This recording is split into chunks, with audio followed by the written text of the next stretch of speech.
Bonsoir à tous et bienvenue. Le collectif des résidents de logements coloniaux de Treichville réclame la régularisation de leur statut de propriétaire. Ils invitent la CICOJ à se pencher sur leur situation. Vous entendrez leur porte-parole dans ce journal.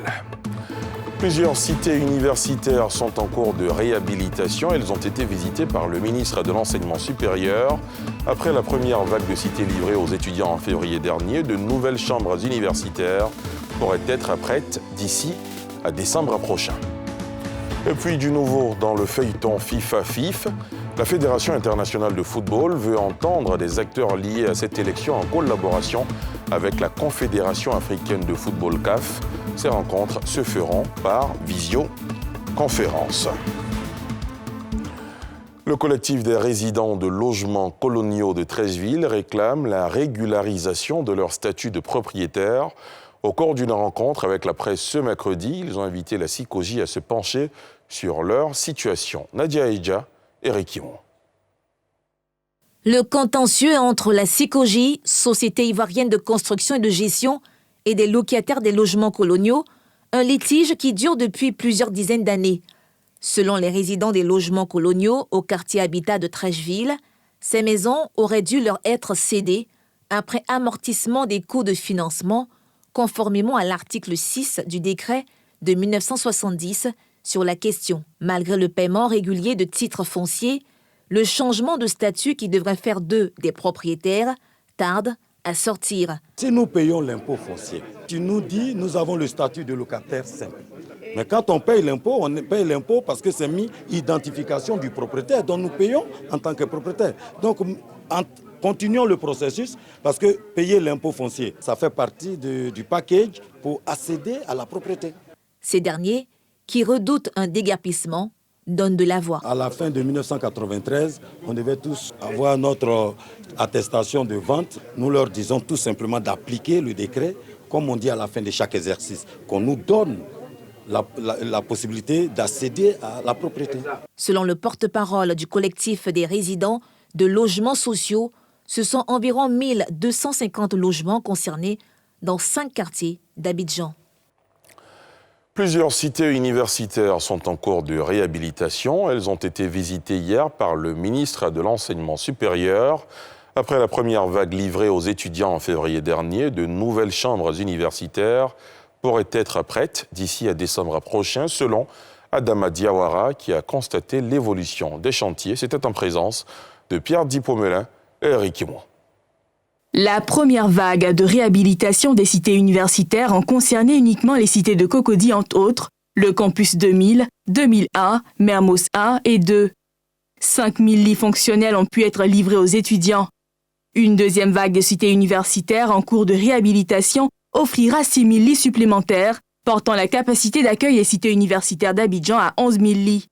Le ministre de l'Enseignement sur les chantiers a évalué le niveau d'évolution des travaux et espère réceptionner les clés de cette dernière tranche bientôt. Les travaux sont très avancés en certains endroits, où là où on a du retard, on fera en sorte que les travaux puissent s'accélérer et pour que très bientôt toutes les cités soient à la disposition des étudiants. Moi j'envisage que le maximum, pour ne pas dire pratiquement tout, soit achevé d'ici la fin de l'année. Si vraiment on parle de fin décembre 2020, je pense qu'on fera tout pour que tout s'achève. Mais moi dans l'immédiat, j'ai comme point de mire le 15 septembre ou au plus tard le 15 octobre, c'est sûr que la cité de Williamsville, je pense qu'elle sera prête et Port-Bouillet 1 aussi sera prête, c'est clair. Mais pour l'ensemble, jusqu'à la fin de l'année 2020, nous ferons en sorte que l'ensemble soit achevé. Abidjan totalise environ 150 000 étudiants. Pas assez de chambres pour tout le monde dans les cités universitaires. Après cette visite sur le terrain du ministre Diawara, le processus d'admission sera lancé les prochains jours en attendant la livraison des cités. En politique, des femmes dites Amazones du FPI, Front populaire ivoirien, rallient la cause du rassemblement des oufouettistes pour la démocratie et la paix. Réunis au siège annexe du parti, plusieurs d'entre ces militantes issues de l'opposition se sont engagées à descendre dans l'arène pour mobiliser leurs pairs en vue de faire gagner leur candidat. Un sujet de Thiemé Dandje et Mathurin Badé. Liesse populaire au siège annexe du RHDP d'Abidjan-Cocody. Au cœur de cette animation, ces Amazones de l'ex-parti au pouvoir, le FPI, Front populaire ivoirien.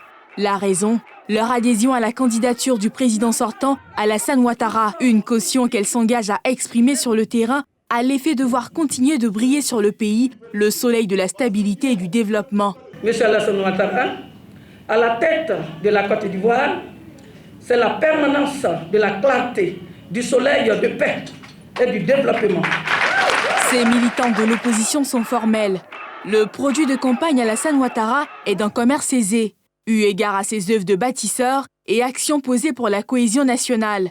C'est fort de ces exploits que nous, les femmes de la Fédération des Amazones de FPI de Côte d'Ivoire, pour la victoire du RHDP, avons décidé de vous accompagner dans cette marche pour votre premier mandat de la Troisième République.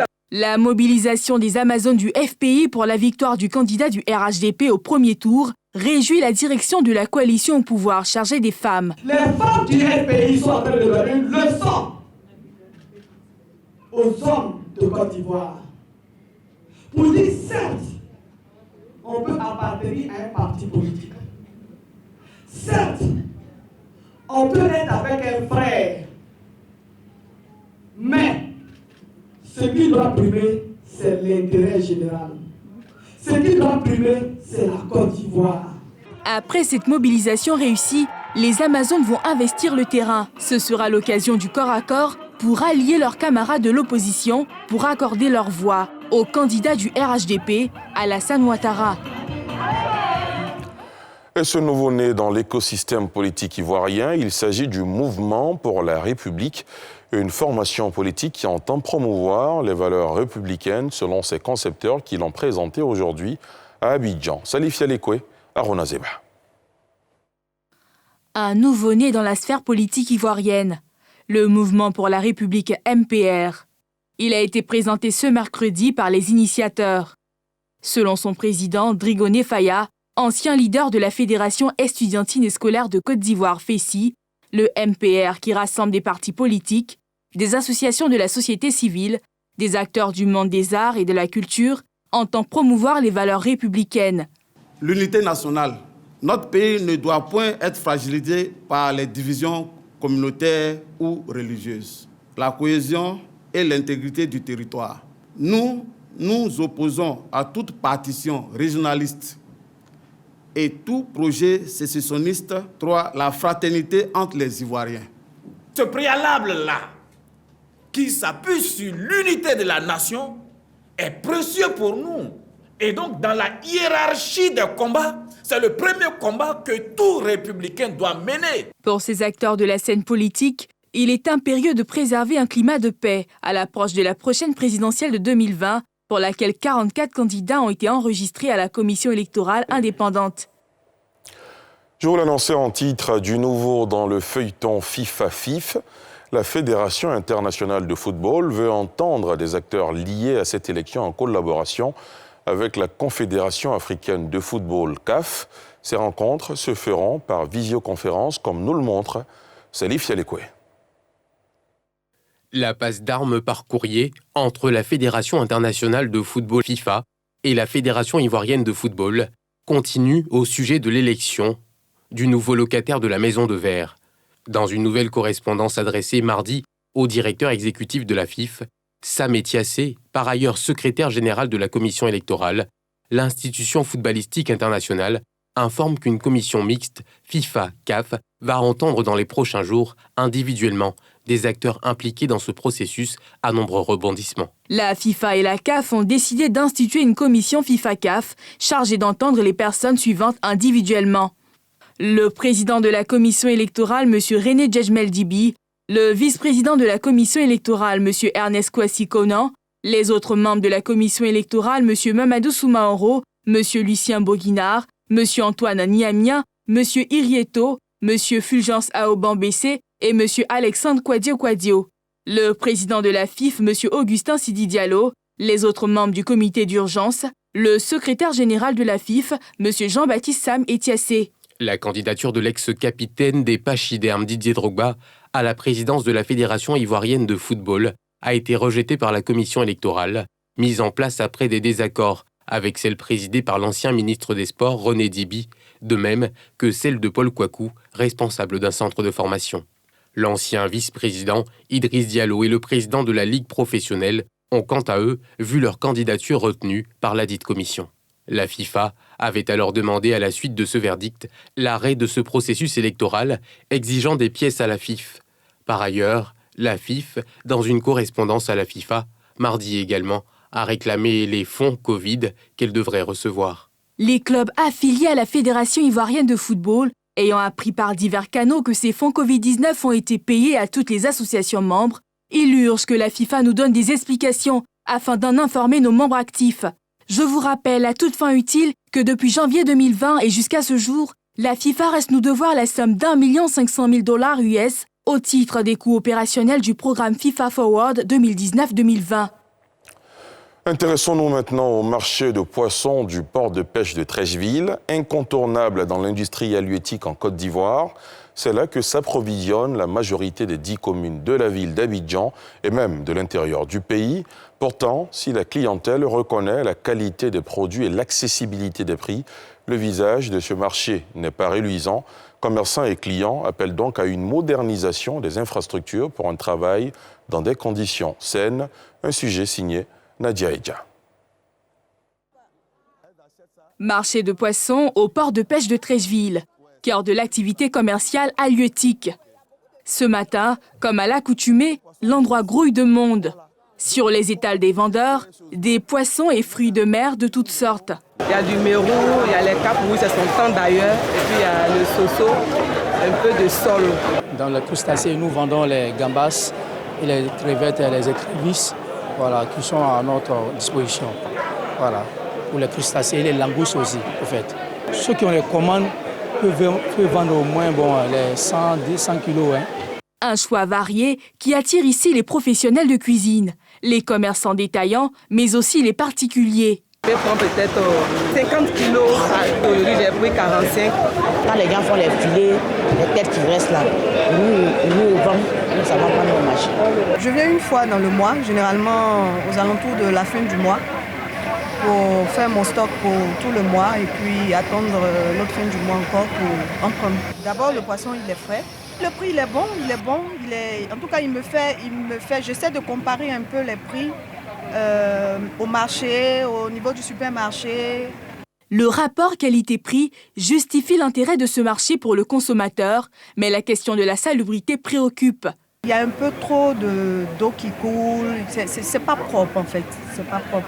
Le client, le vendeur, tout le monde est obligé d'être arrêté dans de l'eau de poisson. À son niveau, l'association du marché effectue régulièrement sur fonds propres et avec l'appui de la mairie et de la direction du port autonome d'Abidjan, des travaux d'entretien pour s'offrir un cadre de travail presque salubre. On a mis un comité de nettoyage en place. Chaque matin, ils viennent, c'est pour nettoyer le marché. Ils balayent et puis on lave le marché. Le marché est lavé 2 fois par semaine.